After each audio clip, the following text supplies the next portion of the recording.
resto, apéro, vacances. Allez, je vais t'expliquer comment ne pas reprendre et surtout comment profiter pleinement de ces moments de vie. Et je pense vraiment sincèrement que cette vidéo est là pour toi. Allez, j'aime bien faire ces petites devinettes. T'as déjà refusé un resto pour rester dans ton programme, ou alors t'as commandé la salade alors que tous les gens autour de toi commandaient un bon plat de pâtes ou des burgers ou des pizzas, ou encore t'es parti en vacances avec ta boîte de riz complet dans ta valise. Peut-être que ça te parle. Et malgré tout ça, t'as quand même repris en rentrant. Tu dis mais c'est pas possible. Alors aujourd'hui, on va régler vraiment cette croyance une bonne fois pour toutes. Non, tu n'as pas à choisir entre ta vie et ta transformation. Et avant qu'on commence, si à la fin tu réalises vraiment que la privation n'est pas la solution, et si ce n'est pas déjà fait, alors abonne-toi, ça te fera économiser beaucoup de salade beaucoup trop cher au restaurant. Allez, t'es prête? Alors let's go! Moi c'est Tristan, coach physique, mental et nutrition depuis plus de 20 ans. J'ai accompagné un peu plus de 1000 personnes durant mon parcours et ma carrière.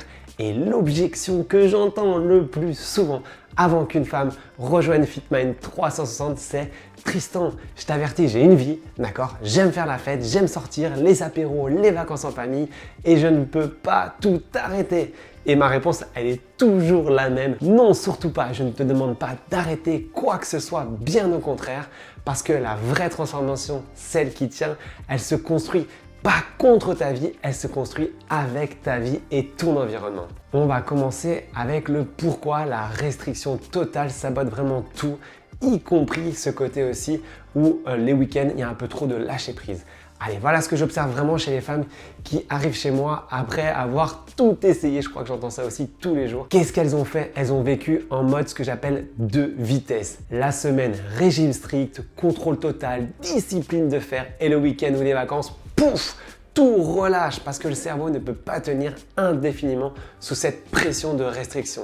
Et ce n'est pas un manque de volonté, c'est juste de la physiologie. Là aussi, plus la restriction est sévère en semaine, plus le cerveau réclame la compensation le week-end.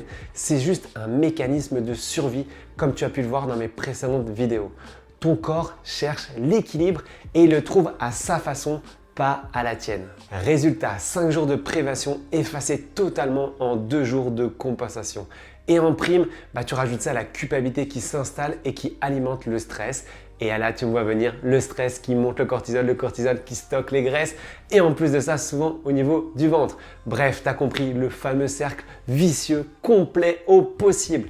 La solution, sortir de ce mode tout ou rien une bonne fois pour toutes. Ensuite, on va parler du principe des moments de vie, ce qui change vraiment tout. J'ai une cliente, Julie, alors j'ai peut-être Julie, mais une qui m'a marqué aussi, avec ce rendez-vous de offboarding, le rendez-vous de fin, et elle m'a dit quelque chose que je répète souvent qui m'a marqué. Elle m'a dit « Tristan, tu as changé ma façon de voir les choses, ce n'est plus maintenant des écarts, c'est des moments de vie. » C'est des moments de vie. Et c'est exactement ça. Un repas au restaurant en famille, ce n'est pas un écart, c'est un moment de vie. Un apéro entre les amis le vendredi soir, c'est pas une faiblesse, c'est un moment de vie. Et une semaine en vacances où tu vas manger local, tu vas profiter, ce n'est pas un échec. T'as compris, c'est un moment de vie, je veux l'entendre aussi. La transformation durable ne supprime pas ces moments, elle les intègre. C'est ce que mes clientes apprennent vraiment, c'est ce que j'appelle la cohérence globale, pas la perfection permanente. 80% de cohérence sur la durée produit infiniment plus de résultats que 100% parfait sur 5 jours et le chaos total sur 2 jours. Maintenant, on va aborder concrètement les situations. Allez, la première, au restaurant. Pas besoin de scanner la carte nutritionnelle ni de demander les sauces à part avec une petite voix gênée. Mettre la sauce à part s'il vous plaît. Non, il faut juste avoir des bons réflexes. Allez, je vais t'en partager 3 simples qui peuvent quasiment tout changer. Allez, commence déjà par une entrée avec des légumes ou des protéines si tu as vraiment faim. Ça va stabiliser ta glycémie avant le plat principal et tu arrives avec beaucoup moins de sensation de faim et en gros, tu n'es pas affamé au moment du plat. Ensuite, tu choisis ton plat avec plaisir, mais tu manges surtout lentement, c'est la clé, la conscientisation. Le cerveau met 20 minutes environ à recevoir le signal de satiété. Et si tu manges vite, et en gros, qu'est-ce qui se passe? Tu dépasses systématiquement ta vraie faim et ça, c'est un gros piège. Et puis pour le dessert, pose-toi vraiment la question, est-ce que j'en ai vraiment envie? C'est bête, mais c'est de la folie comme ça fonctionne. Et le fait de le savourer sans culpabilité est aussi la clé. On ne le mange pas par automatisme, on le mange par choix conscient. 3 réflexes, pas de frustration et tu repars du restaurant en ayant profité sans dégâts. Et la nuit, tu vas aussi bien dormir, tu ne seras pas lourde. Maintenant, l'apéro, la situation de l'apéro, c'est souvent un peu le moment qui est redouté. Je le comprends, je l'ai tellement redouté pendant tant d'années. Parce que en fait, tu es un peu debout, t'as faim, c'est la fin de journée, les chips sont là, elles t'appellent, elles sont à portée de main depuis 45 minutes et c'est pas facile à résister. La règle que j'applique vraiment et que je conseille à toutes mes clientes, c'est de ne jamais arriver à un apéro à jeun. En gros, tu fais un bon goûter 1h30 avant avec des protéines, des bonnes graisses et du coup, grâce à ça, tu arrives avec un niveau d'énergie stable. Tu picores mais avec plaisir, pas par famine. Et ça fait toute la différence. Et le côté alcool, pas d'interdiction, mais un choix éclairé.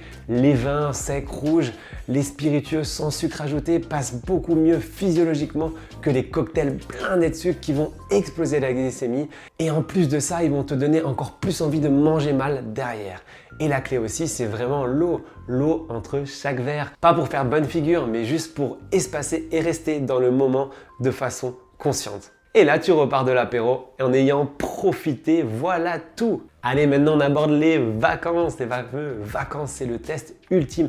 C'est là où j'entends le plus souvent aussi. Je suis rentré, j'avais repris 3, 4, 5 kilos, je suis en déprime. Mais non, voilà ce qui se passe réellement. En vacances, le sommeil s'améliore, le stress chute et tu marches beaucoup plus. Et c'est extraordinaire pour ton corps. Mais les repas changent, les horaires aussi, et l'alcool, forcément, t'en prends un petit peu plus.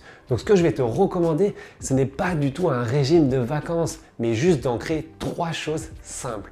En 1, garde un bon petit déjeuner protéiné le matin. Ça va structurer la journée sans contraindre le reste. En 2, continue à bouger. Pas de la salle de sport, de la vraie vie. Marche, nage, explore, découvre où tu es. Le mouvement naturel en vacances est souvent le plus important et pour moi plus important encore que des séances de sport en salle. Et la 3e, tu me vois venir aussi, hydrate-toi vraiment. La chaleur, l'alcool, les activités déshydratent vraiment. Et la rétention d'eau au retour des vacances, c'est ce fameux souvent je reprends 2, 3, 4 kilos. C'est souvent en fait de l'eau, pas de la graisse. Et ça se voit rapidement si on s'hydrate bien parce qu'en 3-4 jours de retour, ça repart à la normale. Et je vais même t'en rajouter un 4e, il faut que tu profites vraiment parce qu'une femme qui profite de ses vacances et qui rentre reposée se transforme 10 fois mieux en septembre ou en retour de vacances qu'une femme qui a stressé sur chaque repas et qui rentre encore plus épuisée mentalement, qui n'a pas rechargé son système nerveux. Donc voilà, qu'est-ce que ça veut dire concrètement? La liberté n'est pas la récompense au bout de 4 mois. La liberté, c'est le résultat dès le départ. Une méthode qui te demande de supprimer vraiment ta vie sociale, ça fuis-la directement parce que ça ne fonctionne pas. Ce n'est pas une méthode stable. C'est une punition, quelque chose qui va te faire reculer pour mieux sauter dans le vide. Avec FitMind 360, c'est vraiment ce qu'on cherche à l'opposé. Nous, on construit pour la vraie vie, ta vraie vie. Celle où il y a les apéros, les restos, les vacances en famille ou avec les copains, les crêpes à Noël. Parce que si ça ne tient pas en vacances, ça ne tiendra jamais le restant de ta vie. Allez, c'est le moment de la question. Tu sais que j'adore en connaître plus sur toi. C'est quoi le moment où tu as le plus peur de tout rater? Est-ce que pour toi, c'est les restos, les apéros ou les vacances? Allez, resto, apéro ou vacances, un seul mot suffit. Je lis tout, mets-le en commentaire, ça me fait énormément plaisir d'en connaître plus. Et si tu veux du contenu comme ça chaque semaine, et si ce n'est pas déjà fait, alors abonne-toi avant de te lancer dans les apéros, ça fait toujours plaisir. Et si tu veux qu'on construise ensemble une méthode qui s'adapte à ta vraie vie, alors va sur Instagram ou mets-moi en commentaire liberté et ce sera un plaisir de t'accompagner. Ta vie sociale n'est pas un obstacle à ta transformation, bien au contraire, c'est une partie de ce qu'on va préserver ensemble et qui est essentiel.